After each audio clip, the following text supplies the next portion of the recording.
It's 10 o'clock. This is Sky News at 10. Our top story.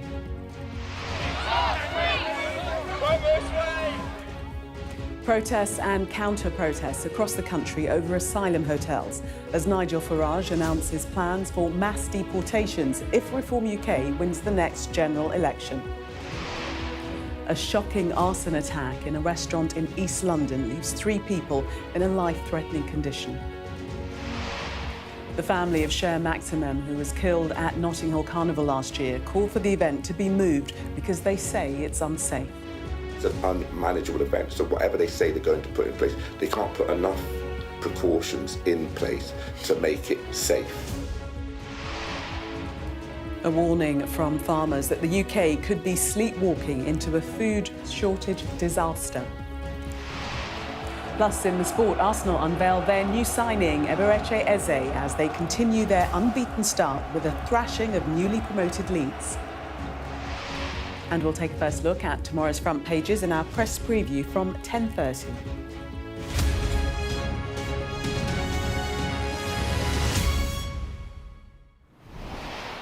Good evening. There were tense scenes at protests and counter-protests across the UK today over the use of asylum hotels. At some demonstrations, police had to force rival groups to separate, while in Liverpool, 11 people were arrested. The latest protest action comes as Reform UK leader Nigel Farage promised mass deportations of illegal immigrants if he wins the next general election. Our North of England correspondent Shingi Marike was in Liverpool. In the heart of one of the country's biggest cities, a picture of a growing national divide. A right-wing anti-immigration protest in Liverpool, met with left-wing opposition. The result? Anger, fury, and multiple scuffles. Merseyside police caught in the middle, pouring resource and effort into separating the two sides, with a number of arrests made. As the protests spill across the country, what you have is a situation that is becoming increasingly hard to police. This isn't like the demonstrations at asylum hotels. What you have are the police struggling to separate two groups and having to pour more and more resource into this effort as the day goes on. There were similar scenes across the country, including here in Hawley,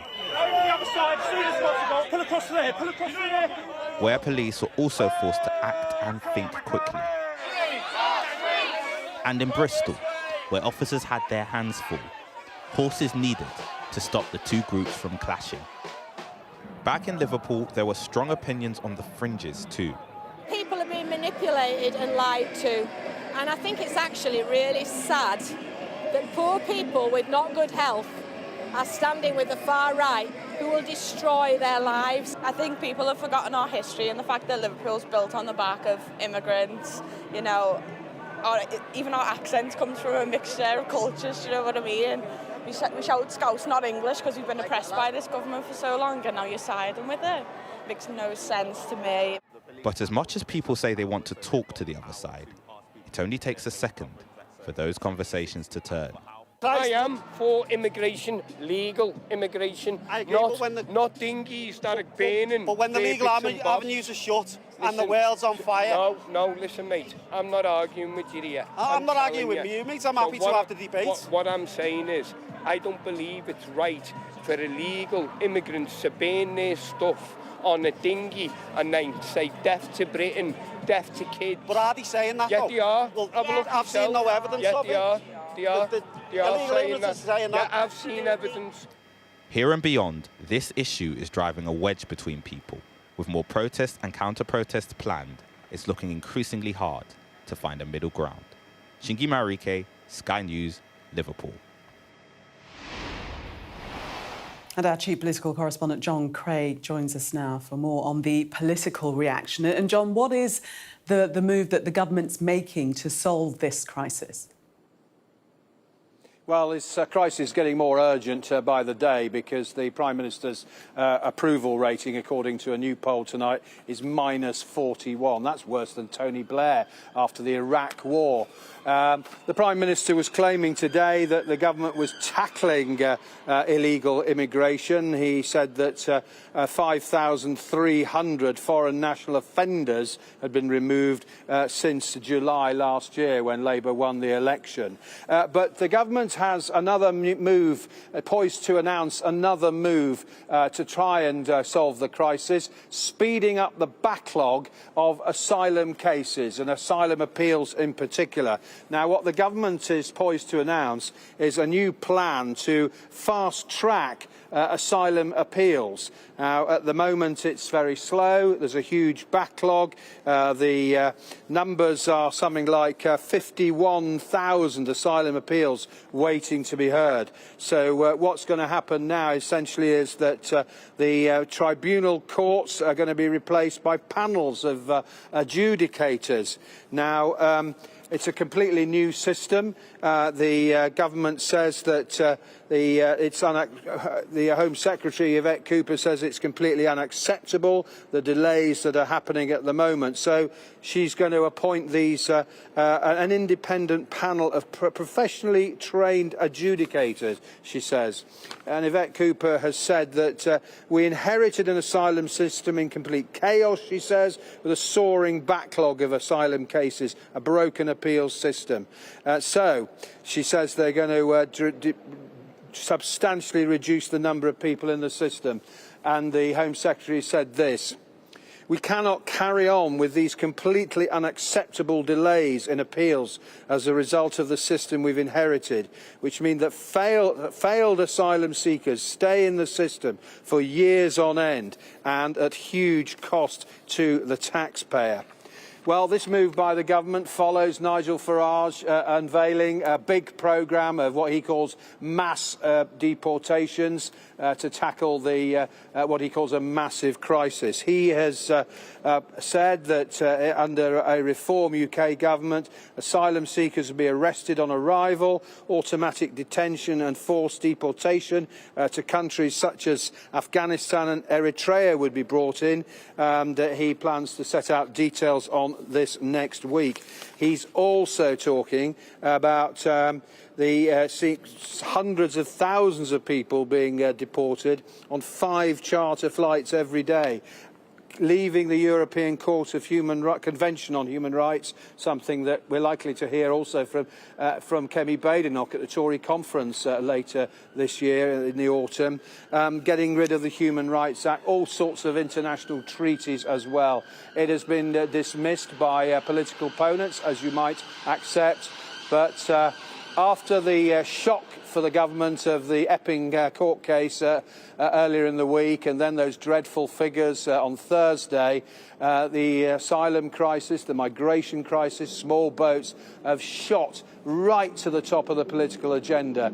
As MPs prepare to come back to Parliament at the beginning of September, this issue is really dominating political debate. And we're expecting some more councils to follow Epping's lead next week. The leader of Broxbourne Council in Hertfordshire told Sky News today they're going to have an emergency cabinet meeting on Tuesday. That almost certainly means they're going to follow Epping's lead. Now, the government has appealed against the Epping court judgment, but there are perhaps as many as 20 plus councils who are ready to go to the courts to get the migrants moved out of hotels in their area. And Labour MPs and Labour council leaders that Sky News has spoken to have agreed that the whole process is far too slow. The government's pledge to get migrants out of hotels by the end of this Parliament is far too slow. The whole thing needs speeding up. Well, we now know that the government's planning to speed up to the asylum appeals process to cut that backlog, but many MPs and council leaders will be saying much more needs to be done. Much. A suspected arson attack on a restaurant in East London has left 5 people injured, including 3 in a life-threatening condition. Footage shows the moment a man runs out of the building on fire. Our correspondent Shimon Freeman-Powell reports. And a warning, this story contains some images you may find distressing. There was little time to react. CCTV capturing the moment diners in Ilford became the victims of a suspected arson attack. They watch on as it appears that 3 men walk into this restaurant carrying petrol cans before pouring liquid on the floor and setting the place alight. The men are then captured on CCTV running from a plume of smoke. Moments later, a victim emerges onto the street, engulfed in flames, frantically trying to stop the fire from consuming them. Police and firefighters were called to the scene in Gants Hill at around 9 p.m. Crews rescued 5 people from inside the restaurant, while 9 others managed to escape the blaze before firefighters arrived. 5 people were taken to hospital, and police have confirmed 3 of them remain in life-threatening conditions. The attack has left local residents stunned, many of whom rushed onto the street in a desperate attempt to help. I've never seen anything like that, to be honest. We have small burglaries or something gets stolen or bikes and scooters and things like that, or maybe a few fights, but we've never seen something that serious happening in this area. Health Secretary Wes Streeting is Ilford North's local MP and posted on X to thank the emergency services for their response to a serious incident before advising people to avoid the area. In a statement, the Metropolitan Police said, "We understand this incident will cause concern within the community. My team of specialist detectives are working at speed to piece the incident together." No arrests have been made, but a major investigation is now underway, and a police presence will remain to reassure the community, many of whom will be shaken and eager for answers. Shimon Freeman-Powell, Sky News. The head of the National Farmers Union has warned that the UK is criminally unprepared to feed its population in a crisis. Tom Bradshaw says that if Britain carries on like this, it will be too late to turn the tap back on. Amelia Harper reports. These are just some of the fields that produce the UK's food, but the farmers that work them are concerned that in a crisis like war or another pandemic, what they harvest won't be enough. We are saying that as a country, we are criminally underprepared in terms of food security. There is complacency on behalf of the government, and there is an assumption that farmers will just keep producing food. We have no plan what we do in the event of a crisis. There is nothing there. We're just leaving it entirely to the free market. We're not doing that with defence. We shouldn't be doing it with food. The pandemic was the first time in decades that shoppers saw empty shelves. But if it happened again, could we feed ourselves without relying on imports? 1984 was considered the height of British self-sufficiency, where we produce 78% of the food we need. But last year, that figure was only 65%. And it's fruit and vegetables that we struggle growing the most. Just 1% of farmland is used to grow them. And as a result, Britain grows only 15% of its own fruit and 53% of its vegetables. To tackle this, the government says it's allocated £11.8 billion to food production and it's extended seasonal workers' visas to boost labour. But like the farmers, retailers also want the government to go further. I do agree that challenges in the supply chain have definitely increased over the last few years, primarily due to climate change and global events around the world. And where I definitely agree with the farmers is that there's a huge opportunity here for government to invest in our supply chains, which is good news to reducing those challenges of getting food and drink on our shelves, but also injecting some growth in the British economy. The UK runs on the food produced in these fields, but as farmers come under increasing pressure, their message is clear: produce more to prepare better. Amelia Harper, Sky News. An unmanageable event, unsafe. The words of Cher Maximon's devastated family ahead of this year's Notting Hill Carnival. The 32-year-old was murdered last year in an unprovoked attack in front of her young daughter. Meanwhile, police have arrested more than 100 people and seized dozens of knives and firearms. But the carnival's organisers insist the event is safe, as Ashna Horanag reports. Notting Hill Carnival is as colourful and celebratory as it is increasingly contentious. It is hard to find anyone who cares more about the safety of people there than the family of Cher Maximum. The 32-year-old was killed in front of her young daughter last year by someone she didn't know. When some people say, oh, you know, wrong place, wrong time. No, she was in the right place at the right time when she should have been there, and still she wasn't safe.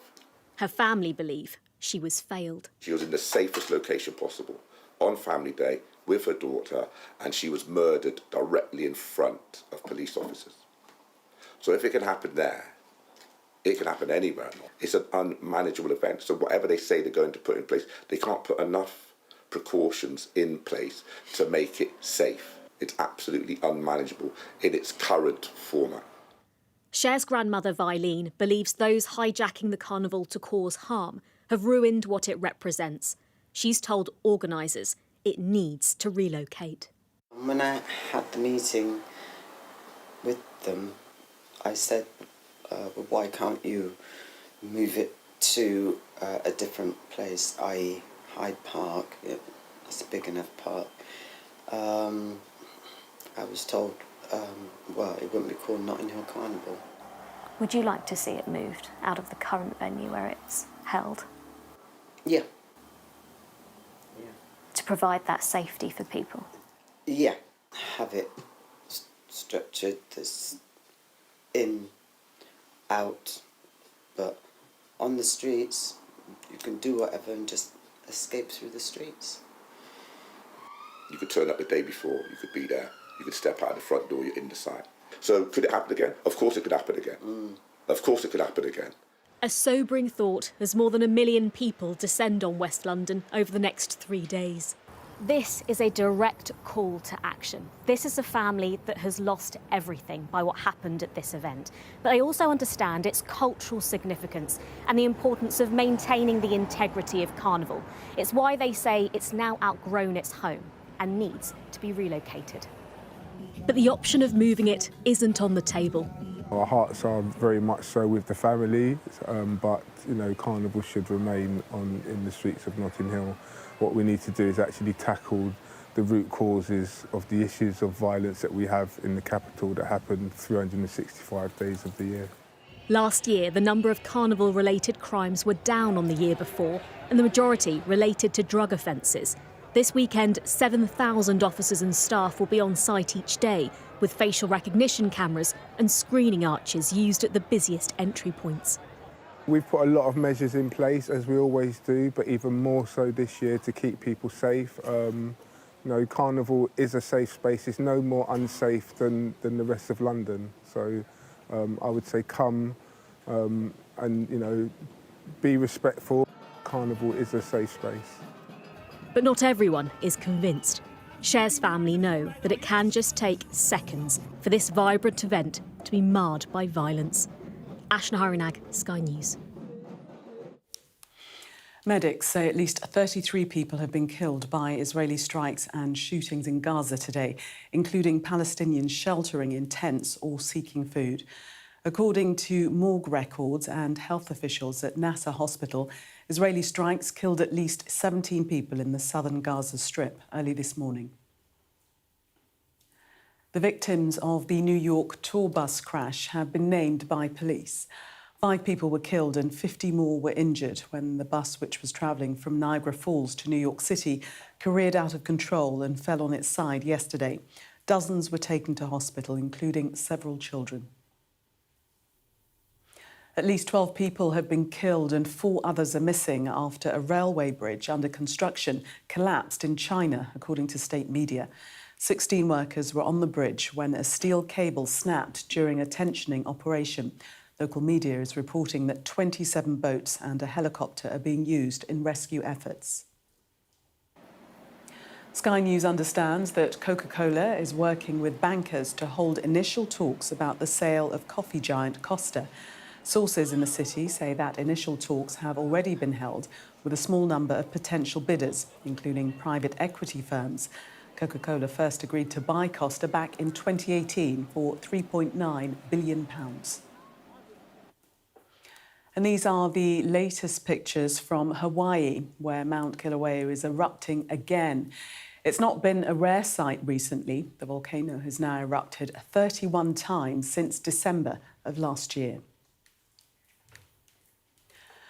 The Bridgerton creator Shonda Rhimes has told Sky News that filming the drama and its spin-off Queen Charlotte in England has prompted her to consider relocating to the UK.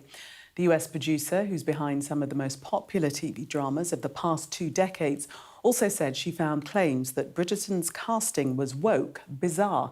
She's been speaking to our arts and entertainment correspondent, Katie Spencer.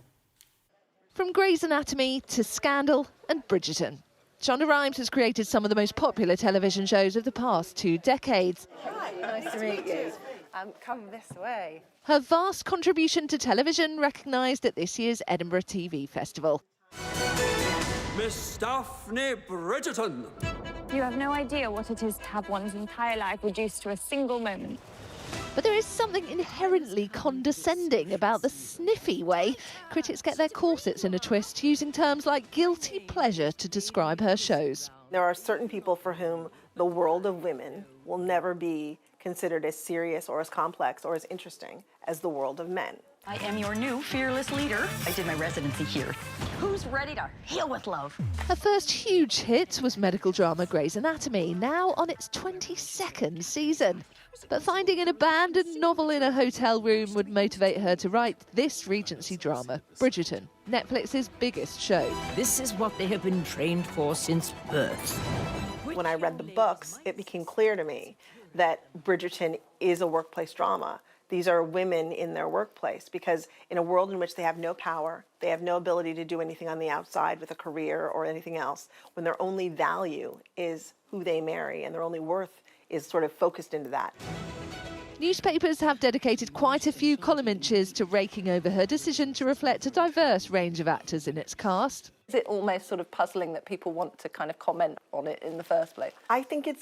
I will say this, I think there's something a little bit bizarre for me in the idea that I am writing the show, looking like I look, and that it wouldn't occur to me that there should be more people in the show who look like me. You know, I feel like that's an obvious point. Why would I write something that doesn't include me in any way? Given how prolific her work is, like other writers, there's a high chance that AI is scraping her scripts as we speak, trying to figure out how to write like her. I definitely think there's a danger of AI learning from my episodes. Maybe I will learn to be better at what it does, maybe. But I feel like, most importantly, I don't think that there's any substitute for that germ of creativity that comes from a human imagination. I really don't. What does she watch? Well, she's a massive fan of Doctor Who and writer Russell T Davies. Oh my God, I've loved Doctor Who forever. For a while, people were like, what's wrong with you? Because they didn't know the show. But I've been watching it forever. I fell in love with the David Tennant years and the years, you know, all of those. And it's been fun. I haven't been able to let it go because the writing is so... Russell's amazing. The showrunner says she certainly enjoyed being in the UK more, with both Bridgerton and its spin-off Queen Charlotte filmed here. I've been spending a little bit more time over here. I'm going to try to spend a little bit more, even more, if I can swap my kids into a British school. I'm trying to figure that part out. But I do really love being here, and it's always been such a great experience.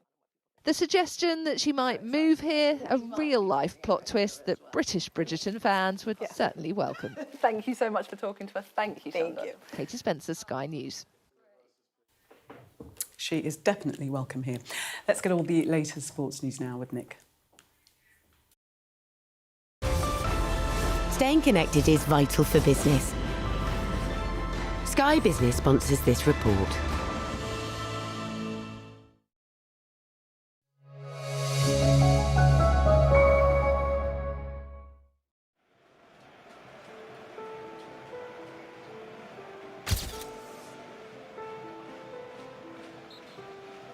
Sorry, I just have a German passport. Hopefully I can convince them and show them and prove them that I'm proud to be the English manager. For only the third time in history, the FA have turned to a foreign manager to take charge of the men's England team. Thomas Tuchel follows in the footsteps of Sven-Göran Eriksson. If we don't do results, of course, they will try to hang me, but even if I was an Englishman, they hang me. So that's...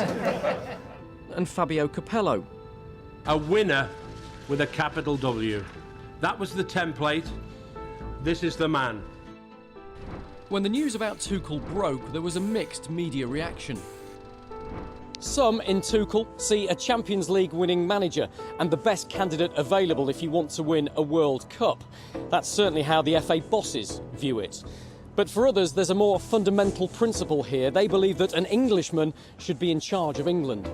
Well, I was hoping we'd get an English manager, but when you look at the choices, they're very few, aren't they? The jobs are so prestigious and there's so much money in the job that people are tempted to spread the net wide. There's nothing in the water that stops it. It's all about opportunity. I think it's probably a little bit simplistic just to put it down to national borders. On whichever side of the debate you fall, there is one fact which is indisputable. The pool of English coaches at the elite level of the game is pretty shallow. And the key question is, why? What we are deemed as English coaches, we're responsible for. Do you feel like to get a job in the Premier League as an Englishman, you have to be promoted to the division? I would say 99 times out of 100. You can't just give people jobs. I want to try and help in any way that I can produce more English managers.